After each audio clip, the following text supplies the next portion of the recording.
Good morning student. अपन पहले chapter complete कर चुके थे। पहले चैप्टर था प्रागैतिहासिक ऐतिहासिक शैल चित्र। प्रागैतिहासिक ऐतिहासिक शैल चित्रों के बारे में अपन पूरा अध्ययन कर लिया था, पूरे चैप्टर का, पहले चैप्टर का। दूसरा जो अपना चैप्टर है इसमें सिंधु घाटी की कलाएँ, ठीक है। तो सिंधु घाटी की जो कलाएँ हैं उनके बारे में देखेंगे, और सिंधु घाटी की कलाओं के बारे में आपने छोटी कक्षाओं में भी पढ़ा होगा।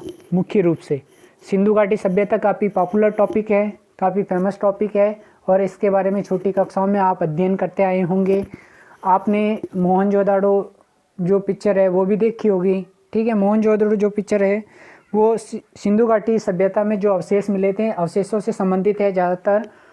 और ये जो इस फिगर को देख के, आप ऊपर वाले फिगर को देख के आप समझ गए होंगे सिंधु घाटी सभ्यता या सिंधु घाटी की जो कलाएं हैं, वहाँ पे जो अवशेष मिले थे उन अवशेषों के बारे में अपन आज अध्ययन करेंगे।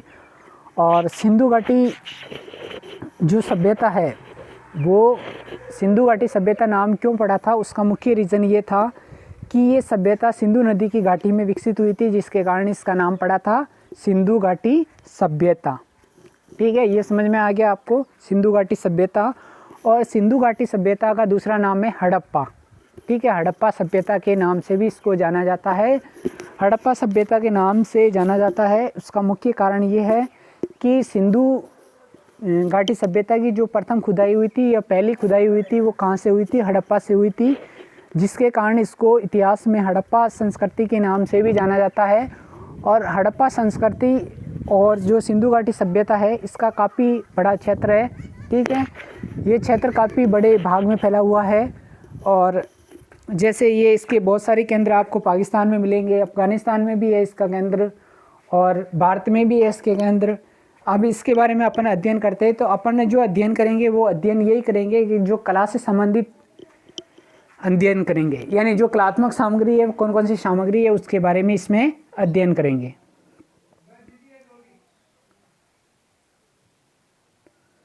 अब अपन देखते हैं बुक में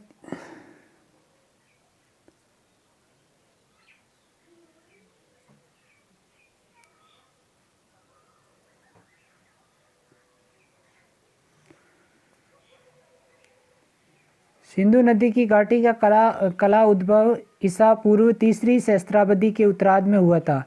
यानी सिंधु घाटी सभ्यता का जो उद्भव हुआ था वो ईसा पूर्व तीसरी सहस्त्राब्दी के उत्तरार्ध में माना जाता है। इस सभ्यता के विभिन्न स्थलों में कला के जो रूप प्राप्त हुए उनमें प्रतिमाएं, मुहरें, मिट्टी के बर्तन, आभूषण, पकी हुई मिट्टी की मूर्तियां आदि शामिल है। उस समय के कलाकारों में निश्चित रूप से उच्च कोटि की कलात्मक सूझबूझ और कल्पना शक्ति विद्यमान थी। और सिंधु घाटी के जो लोग थे, सिंधु घाटी के लोगों ने बहुत सारी सामग्रियाँ बनाई थी। उन सामग्रियों में मुख्य रूप से प्रतिमाएं, प्रतिमाओं का मतलब होता है मूर्तियाँ। फिर मोहरें बनाई थी जो स्टाम्प होती है, ठीक है।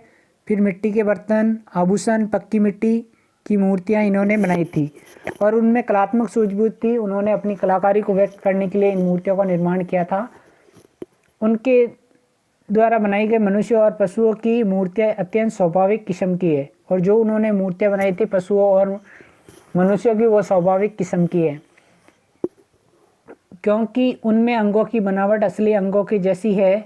मरण मूर्तियों में जानवरों की मूर्तियों का निर्माण बड़ी सूझबूझ और सावधानी से किया गया है। जो मिट्टी की यहाँ पे मूर्तियाँ बनाई गई है उसमें क्या है, इन्होंने बड़ी सूझबूझ से उसमें काम किया है और सावधानी से उसमें काम किया है। मरण मूर्तियों का मतलब होता है मिट्टी की मूर्तियाँ।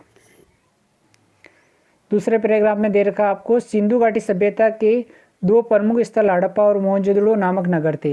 यानी सिंधु घाटी सभ्यता के दो प्रमुख नगर थे, हड़प्पा और मोहनजोदड़ो। इनको दोनों नगरों को जुड़वा राजधानी के नाम से भी जाना जाता है, जिनमें हड़प्पा उत्तर में और मोहनजोदड़ो दक्षिण सिंधु नदी की तट पर बसे हुए थे। यानी यहाँ सिंधु नदी के किनारे पे बसे हुए थे, और हड़प्पा था उत्तर में और मोहनजोदड़ो था दक्षिण में। ये दोनों नगर सुंदर नगर नियोजन की कला के प्राचीनतम उदाहरण थे, और सुंदर नगर नियोजन कला के प्राचीनतम उदाहरण थे ये दोनों।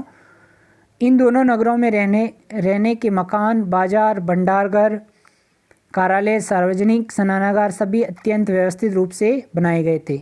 यानी यहाँ पे मकान अच्छे बनाए गए थे, नगर की बसावट अच्छी थी, बाजार बनाए गए थे, भंडारघर बनाए गए थे, कार्यालय बनाए गए थे और सार्वजनिक स्नानागार बनाए गए थे। सार्वजनिक स्नानागार में क्या होता था कि एक बावड़ी बना दी जाती थी और बावड़ी के चारों ओर सीढ़ियाँ बना दी जाती थी और उस बावड़ी के तीनों ओर तो यानी बरामदे लगा दिए जाते थे, बरामदे बना दिए जाते थे और बरामदों के पीछे कमरे बना दिए जाते थे।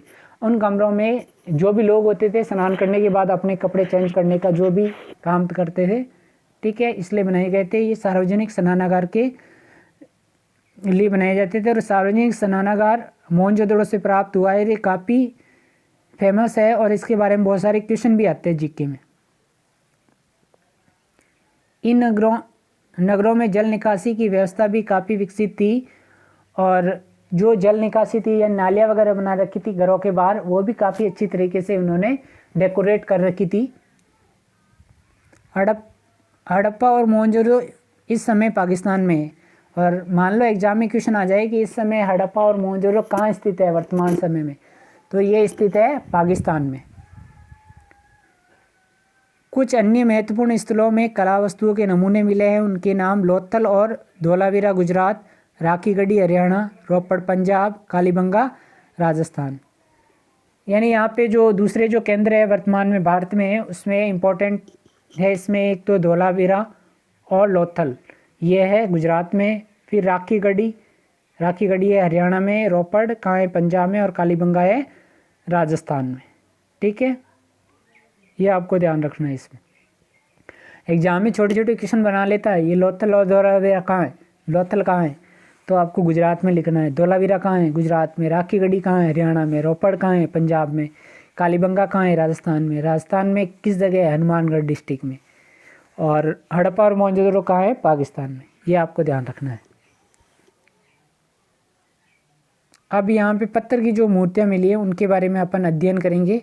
तो पत्थर की मूर्तियों में देखो आप, इस प्रकार की मूर्तियाँ यहाँ पे मिली है। पत्थर की मूर्तियों में दाढ़ी वाले पुजारी की प्रतिमा ये इसमें दिखाई गई है। अब पत्थर की मूर्तियों में अपन अध्ययन करते हैं।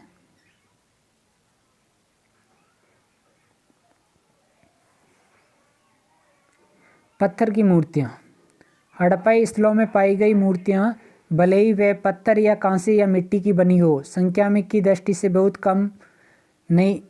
बहुत अधिक नहीं है, पर कला की दृष्टि से उच्च कोटि की है। यानी यहाँ पे पत्थर की हो, कांसे की हो या मिट्टी की जो भी यहाँ पे मूर्तियाँ मिली थी, वो मूर्तियाँ की संख्या बहुत कम है, पर लेकिन वो इसमें उच्च कोटि की कला दिखाई देती है। हड़प्पा और मोहनजोदड़ो में पाई गई पत्थर की मूर्तियाँ त्रिआयामी वस्तुएं बनाने का उत्कृष्ट उदाहरण है। और हड़प्पा और मोहनजोदड़ो में जो मूर्तियाँ बनाई गई थी वो त्रिआयामी कला के उत्कृष्ट उदाहरण हैं। पत्थर की मूर्तियों में दो पुरुष प्रतिमाएं बहुचर्चित है। उनमें एक पुरुष दर्द जो लाल चूना पत्थर से बना है, दूसरा दाढ़ी वाले पुरुष की आवक्स मूर्ति जो सेलकड़ी पत्थर से बनी है। यानी यहाँ पे पुरुष मूर्तियों में दो काफ़ी पॉपुलर मूर्तियाँ हैं, काफ़ी फेमस मूर्तियाँ हैं। उनमें एक तो है एक पुरुष दर्द जो लाल चूना पत्थर से बना हुआ है और दूसरे है दाढ़ी वाले योगी की मूर्ति, वो सेलकड़ी पत्थर से बनी हुई है। सेलकड़ी पत्थर यानी रेतीला पत्थर के नाम से जानी जाती है। ठीक है, सेलकड़ी पत्थर की मूर्ति ये इसमें दिखाई दे रही है इधर साइड में। दाढ़ी वाले पुरुष को एक धार्मिक व्यक्ति माना जाता है। दाढ़ी वाले पुरुष को एक धार्मिक व्यक्ति माना जाता है और उसको पुजारी के रूप में चित्रित किया गया है। यहाँ पे इस आवक्स मूर्ति को शॉल ओढ़े हुए दिखाया गया है और आवक्स मूर्ति को शॉल ओढ़े हुए दिखाया गया है। शॉल बाएं कंधे के ऊपर से और दाहिने भुजा के नीचे से डाली गई है। शॉल त्रिफुलिया नमूनों से सजी हुई है और शॉल जो है दाहिने कंधे के नीचे है और बाएं कंधे के ऊपर से है और उस पर त्रिफुलिया अलंकरण है। आंखें कुछ लंबी और आधी बंद दिखाई गई है, मानो वह पुरुष ध्यानावस्थित हो। यानी आंखें जो लंबी आकार में बना रखी है और आधी बंद दिखा रखी है, मानो वह ध्यान अवस्थित अवस्था में दिखा रखा है। नाक सुंदर बनी हुई है, होठ आगे निकले हुए हैं, उनके नीचे की रेखा गहरी लाइन की गई है। ठीक है, ये वाला दिख रहा है आपको पुरुष, इसमें दर्द वाला, ये पुजारी वाली मूर्ति की इसके बारे में पढ़ रहे हैं। ये सेलकड़ी पत्थर की है।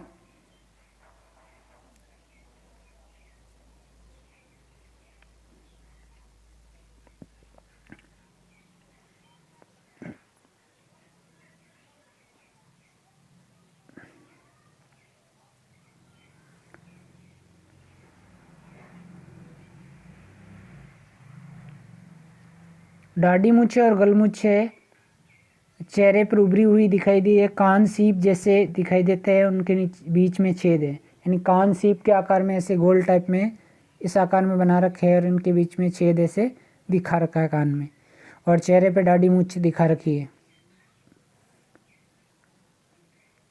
बालों को बीच में मांग के दोनों हिस्सों में बांटा गया है और चारों ओर एक सादा बना हुआ फीता बंधा दिखाई दिया। दाहिनी भुजा पर एक बाजूबंद है, गर्दन के चारों ओर छोटे छोटे छेद है जिससे लगता है कि वे हार पहने हुए हैं, और एक गले में मांग, बीच में मांग टाल मांग के जैसे उनको बालों को दोनों साइड में बना रखे हैं और एक फीता बांध रखा है ऊपर, और गले में छोटे छोटे छेद कर रखे हैं, मतलब हार के समान।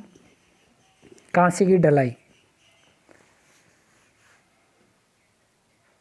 ये मूर्ति अपन पढ़ रहे थे अपने, जो मूर्ति मैंने आपको ऊपर बताई थी, ठीक है। जब ये मूर्ति आप देखेगा, ये वाली मूर्ति है दाढ़ी वाले योगी की मूर्ति, तो इसमें सारी चीज़ें आपको दिख रही है। और त्रिफुलिया अलंकरण, ये आपको 3 तरह की डिज़ाइन बना रखी है, इसको त्रिफुलिया अलंकरण कहते हैं, शॉल पे बना रखा है। और वह है कांसे की ढलाई।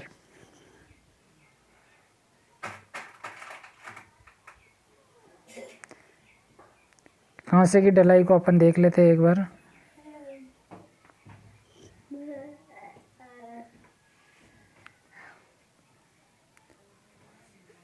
ठीक है, कांसे की ढलाई, इसमें क्या होता है, कांसे की मूर्तियाँ बनाई जाती थी और सबसे पहले क्या करते थे, मोम की मूर्ति बना लेते थे।